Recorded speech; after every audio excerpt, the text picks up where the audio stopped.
প্রিয় ছাত্রছাত্রীরা, সোমনাথদার কোচিং সেন্টারে তোমাদের সবাইকে স্বাগত। আজকের ভিডিওতে থাকছে class 12 third semester ABTA semester 3 higher secondary test paper 2025-26।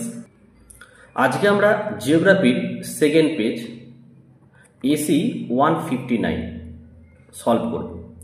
আগের পেজ সলভ করে দিয়েছি, ভিডিও সেকশানে গিয়ে অবশ্যই দেখে নাও। তো চলো আমরা শুরু করি ভিডিওটি। চলো দেখো, একের দাগের প্রশ্ন দেখো,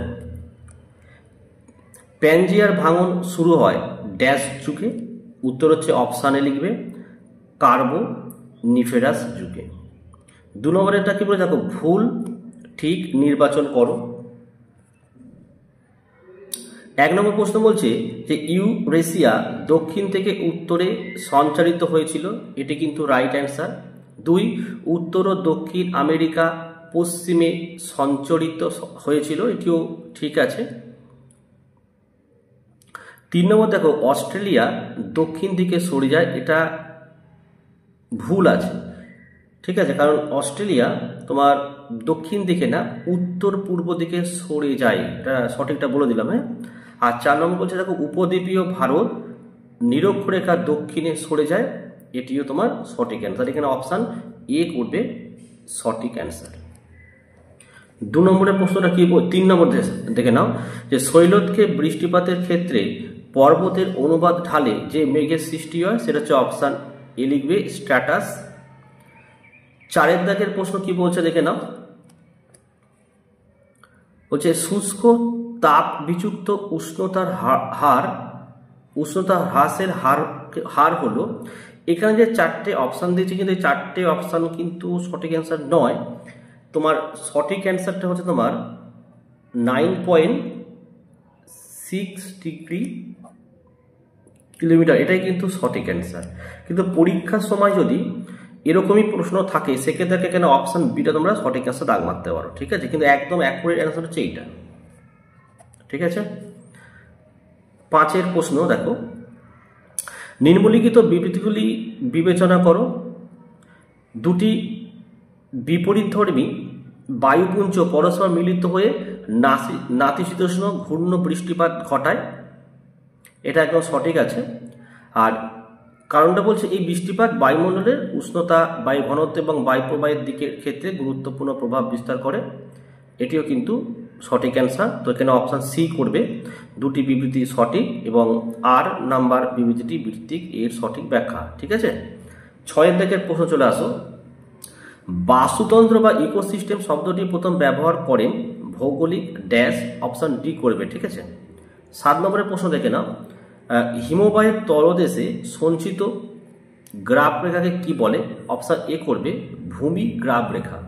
আচ্ছা, স্তম্ভমেলা দেখে নাও,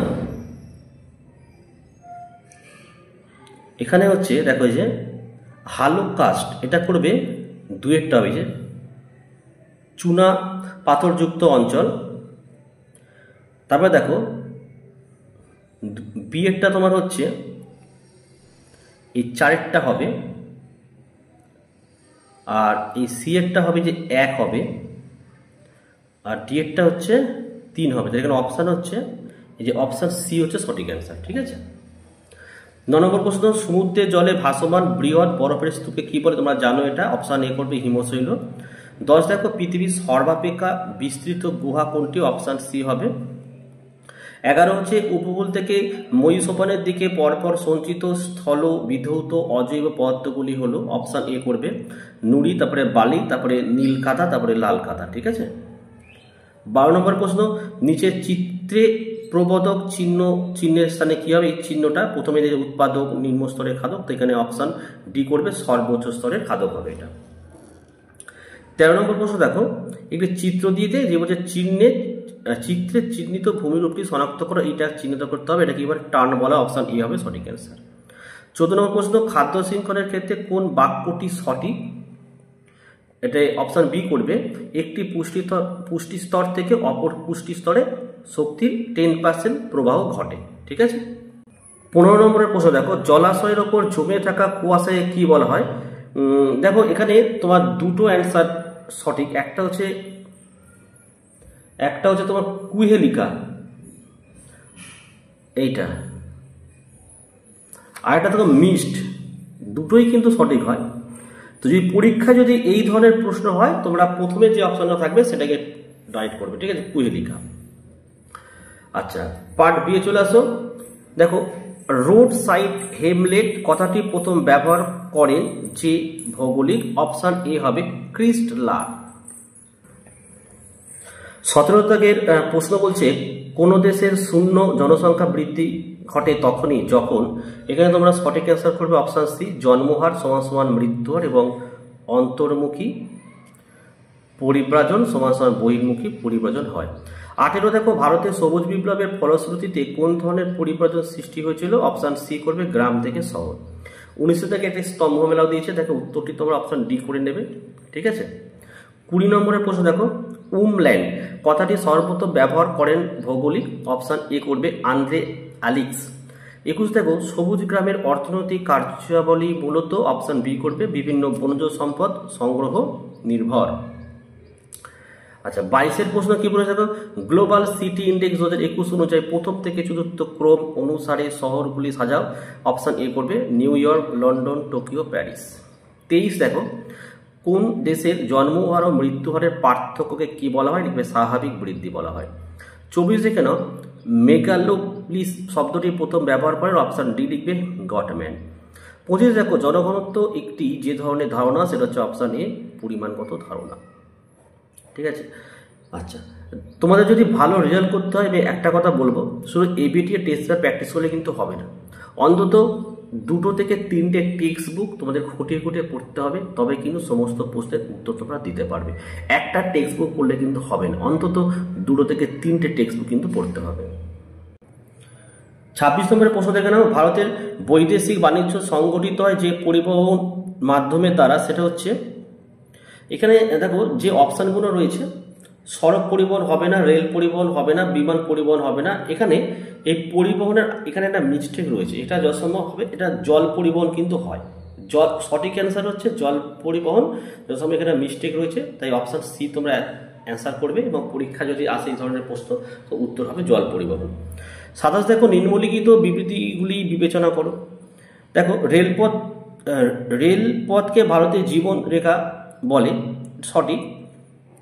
আর কারণটা দেখো, দূরবর্তী স্থানে একসঙ্গে অনেক পণ্য যাত্রী পরিবহন করা একমাত্র রেলপথের দ্বারাই কিন্তু সম্ভব, এবং অপশন সি এটা উত্তর হবে, কারণ দুটি বিবৃতি কিন্তু ঠিক এবং এটার কারণ কিন্তু এটাই, ঠিক আছে। 28 দেখো, ভারতের স্বর্ণতন্ত্র কাকে বলে, তোমরা জানো এটা অপশন সি পার্টকে বলা হয়। 29, ভারতের সর্বনিম্ন জনসংখ্যা বিশিষ্ট কেন্দ্রশাসিত রাজ্য কোনটি, আন্দামান ও নিকোবর দ্বীপপুঞ্জ। 30 নম্বরে আরেকটি স্তম্ভ দিয়েছে, অপশন বি করে নেবে সঠিক অ্যান্সার, অপশন বি হবে এটা, ঠিক আছে। আচ্ছা, 31 দাগের প্রশ্ন দেখে নাও, বলছে সাক্ষরতা হার অনুসারে ভারতের রাজ্যগুলিকে বড় থেকে ছোট অনুসারে সাজাও, সেটা হচ্ছে অপশন সি করবে কেরল, মিজোরাম, গোয়া এবং ত্রিপুরা হবে এটা। 32 দেখো, শস্য পাকারতা প্রকাশ করার সূত্রটি হলো মোট চাষের জমি বাই নেট চাষের জমি ইন্টু 100। নেক্সট চলে আসো আমাদের 33-এ চলে আসো, মিল্কম্যান অফ ইন্ডিয়া বলা হয়, অপশন বি লিখবে ডক্টর ভি কুরিয়েনকে। আচ্ছা, তারপরে দেখো এখানে তোমাদের কি অনুচ্ছেদ দিয়েছে, ভালো করে পড়বে, পড়ে 2টি প্রশ্ন উত্তর এর মধ্যেই আছে। মেক ইন ইন্ডিয়া কোন মন্ত্রকের অধীনস্থ, অপশন বি করবে বাণিজ্য ও শিল্প মন্ত্র। 35 দেখো, গোলাপি বিপ্লবের জনক হলো, অপশন এ করবে এটা হীরালাল চৌধুরী, ঠিক আছে। দেখো, আশা করি প্রত্যেকটা প্রশ্নের উত্তর কিন্তু সঠিক আছে, যদি কোনো প্রশ্নের উত্তর তোমাদের মনে হয় আমাদের মিস্টেক আছে বা একটু ভুল হতে পারে, হওয়ার তো কথা নয়, আমাকে কমেন্ট করে জানাবে, আমি তাহলে সঠিক উত্তর মিলে দেখে নেবো, যদি ভুল হয়ে থাকে আমি পিন কমেন্ট করে দেবো, ঠিক আছে। তো দেখো, আজকের ভিডিওটি আমি এখানে শেষ করছি, তোমরা প্রত্যেকে ভালো থেকো এবং সুস্থ থেকো।